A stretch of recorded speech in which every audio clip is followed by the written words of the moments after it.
भक्तों, राधा राधा भक्तों, भगवान श्री राम जी ने बताया मरने के बाद आत्मा किसे खोजती है। माँ बेटा या जीवन साथी को भक्तों गरुड़ पुराण का रहस्य जान लो, मोक्ष मिल जाएगा। भक्तों, एक बार भगवान श्री राम जी और माता सीता जी अपने 14 वर्षों के वनवास के दौरान चित्रकूट में अपनी कुटिया में आराम कर रहे थे। उसी समय मरने के बाद आत्मा किसे खोजती है, इस विषय में दोनों के बीच एक गढ़ संवाद हुआ। बातचीत करते करते माता सीता जी भगवान श्री राम जी से कहते हैं, हे प्रभु, मरने के बाद आत्मा किसे खोजती है? अपनी माँ को, बेटे को, या फिर अपने जीवन साथी को? तब भगवान श्री राम जी कहते हैं, हे देवी सीते, आपने यह प्रश्न पूछकर समस्त मनुष्य जाति का कल्याण कर दिया है।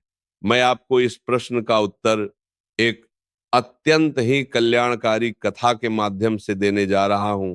कृपया इस कथा को आरंभ से अंत तक ध्यान पूर्वक सुनिएगा, क्योंकि जो भी मनुष्य इस कल्याणकारी कथा को मन लगाकर पूर्ण रूप से सुन लेता है, उसे निश्चित ही मोक्ष की प्राप्ति होती है। और जो मनुष्य इस कथा को अधूरा छोड़ देता है, उस पर परमात्मा की कृपा नहीं है होती। तब माता सीता जी कहती है, हे प्रभु, आप मुझ पर विश्वास कीजिए, मैं इस कथा को आरंभ से अंत तक ध्यान पूर्वक सुनूंगी और जन जन तक इसे पहुंचाने का संकल्प भी करूंगी। तब भगवान श्री राम जी कथा आरंभ करते हुए कहते हैं, हे देवी सीते, क्या मरने के बाद आत्मा फिर से अपने घर लौट कर आती है? ये प्रश्न जितना सरल प्रतीत होता है, इसका उत्तर उतना ही रहस्यमय और गहराई से भरा हुआ है। आगे भगवान श्री राम जी कहते हैं, हे देवी सीते, हिंदू ग्रंथ गरुड़ पुराण एक ऐसा दिव्य ग्रंथ है जो मृत्यु के बाद आत्मा की अदृश्य और अनदेखी यात्रा का विस्तार से वर्णन करता है। गरुड़ पुराण के अनुसार आत्मा मरने के बाद कहा जाती है। क्या वह अपने परिवार के लोगों को खोजती है या नहीं, यह सब आत्मा के संस्कारों, उसकी इच्छाओं और मृत्यु के समय की मानसिक एवं आध्यात्मिक स्थिति पर निर्भर करता है। फिर श्री राम जी आगे कहते हैं, हे देवी सीते, इस रहस्यमय कथा में मैं आपको बताने जा रहा हूं कि मृत्यु के समय आत्मा के साथ कौन कौन सी अलौकिक घटनाएं घटित होती हैं। मनुष्य का शरीर मृत्यु को कैसे स्वीकार करता है और उस समय उसे कौन कौन से सूक्ष्म संकेत प्राप्त होते हैं। आत्मा शरीर से कब और कैसे निकलती है और उसे ये ज्ञात तक नहीं होता कि वह अब देह से अलग हो गई है। परिवार का विलाप, शोक और बिछड़ने की पीड़ा आत्मा के चेतन मन पर क्या प्रभाव डालती है, यह जानना केवल एक जानकारी नहीं है, बल्कि आत्म चेतना की शुरुआत है। आगे श्री राम जी कहते हैं, हे देवी सीते, आगे बढ़ने से पहले इस दिव्य कथा का सम्मान करते हुए इसे पूरे ध्यान से सुनिएगा। हे देवी, आत्मा की इस अदृश्य यात्रा की शुरुआत होती है अंत से, यानी मृत्यु से। आपको जानकर आश्चर्य होगा कि हिंदू धर्म में कुल 18 महापुराण हैं और इन सभी महापुराणों में एक विशेष ग्रंथ है गरुड़ पुराण, जो न केवल मृत्यु के पश्चात आत्मा की रहस्यमय गाथा को उजागर करता है, बल्कि आत्मा की अंतिम पीड़ा, दिव्यता और कर्मों के प्रभाव को भी विस्तार से बताता है।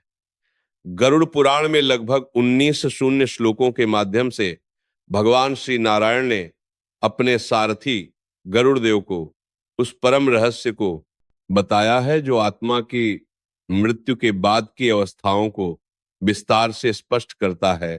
प्राचीन रीति रिवाज और मान्यताओं के अनुसार गरुड़ पुराण का श्रवण न केवल मृत आत्मा को शांति और मोक्ष प्रदान करता है, बल्कि उसके परिवार को भी आध्यात्मिक बोध, मानसिक संतुलन और गहरी अनुभूति प्रदान कराता है। आगे भगवान श्री राम जी कहते हैं, हे देवी सीते, गरुड़ पुराण में बताया गया है कि मृत्यु से कुछ समय पहले ही मनुष्य को सूक्ष्म संकेतों का अनुभव होने लगता है। जैसे कोई दिव्य शक्ति का आंता की कोशी वंदे, दिव्य शक्ति का गरुड़ पुराण, तो उसे पुकार रही हो या उसे अपने पूर्वजों के दर्शन होने लगते हैं। ऐसा प्रतीत होता है जैसे शरीर धीरे धीरे शिथिल हो रहा है, ठंडक सबसे पहले पैरों से आरंभ होकर सिर तक पहुंच जाती है और सांसों की गति असामान्य हो जाती है, कभी तेज कभी मंदा है।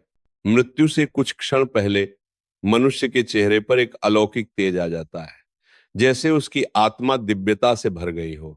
जब जीवन की लौ बुझने लगती है तो आत्मा ऊर्जा की अंतिम तरंग के साथ बाहर निकल जाती है, परंतु उसे यह ज्ञात नहीं होता कि वह अब शरीर से अलग हो चुकी है। शुभ कर्म करने वाले मनुष्यों की आत्मा सहजता से निकल जाती है, परंतु जिनके पाप अधिक होते हैं उनके लिए यह क्षण अत्यंत पीड़ादायक हो जाता है। आत्मा के निकलते ही शरीर मौन और शीतल हो जाता है, लेकिन आत्मा भ्रम में रहती है कि वह जीवित है। वो अपने परिजनों को देखती है, उनसे बात करना चाहती है, परंतु उसकी आवाज शून्य में विलीन हो जाती है। उसे लगता है कि यह कोई स्वप्न है, परंतु वह चेतना की एक नई अवस्था में प्रवेश कर चुकी होती है। जब घर में रोने धोने की आवाजें गूंजती हैं तो आत्मा उन्हें चुप कराना चाहती है। वह कहती है मैं यही हूं, पर कह नहीं पाती। वह हवा में कांपती रहती है। कुछ आत्माएं बेचैन होकर हवाओं को हिलाने लगती हैं, दरवाजे खटखटाने लगते हैं और आत्मा परिवार के स्वप्नों में उतर आती है, एक संदेश देने के लिए, एक आस देने के लिए कि मैं अपने परिजनों को शांति दे रही हूं। यह रहस्य न केवल मृत्यु का है बल्कि जीवन के गहन अर्थ का भी संकेत देता है। आगे भगवान श्री राम जी कहते हैं, हे देवी सीते, अब मैं आपको बता रहा हूं कि मृत्यु के देवता यमदूत कब और कैसे आते हैं। आत्मा मृत्यु के कुछ समय बाद एक नई हलचल को महसूस करती है। अचानक उसे एहसास होता है कि कोई अदृश्य दृष्टि से परे शक्तियां मेरे समीप आ रही हैं। यदि आत्मा पुण्यवान होती है तो जवल तेजों में देवदूत उसे सम्मान पूर्वक स्वर्ग की ओर लेकर जाते हैं, लेकिन यदि किसी मनुष्य के कर्म अंधकार में रहते हैं तो भयंकर यमदूत आते हैं और उसे पकड़कर मारते हुए चीखों और भय के मध्य नरक की दिशा में ले जाते हैं। लेकिन यह यात्रा यही समाप्त नहीं होती। सबसे पहले आत्मा को उसके संपूर्ण जीवन का दर्पण दिखाया जाता है। हर पुण्य कर्म उसकी चेतना में संतोष और प्रकाश सुख की लौ जगा देता है, वहीं हर पाप कर्म उसे डर पश्चाताप और दुख से भर देता है। और यमदूत धीरे से कहते हैं, अब तुम्हारा समय इस लोक में समाप्त हुआ। आगे भगवान श्री राम जी कहते हैं, हे देवी सीते, अब मैं आपको वह रहस्य बता रहा हूं जो आत्मा मृत्यु के बाद 13 दिनों तक अनुभव करती है। गरुड़ पुराण बताता है कि आत्मा मृत्यु के बाद भी 13 दिनों तक इसी लोक में रहती है, परंतु वह स्थिति सामान्य नहीं होती। वह एक गहन और अदृश्य यात्रा का आरंभ होती है। पहले 3 दिन भ्रम, मोह और अज्ञान का समय होता है। आत्मा अपनी मृत्यु को स्वीकार नहीं करती, वह घर में ही भटकती रहती है।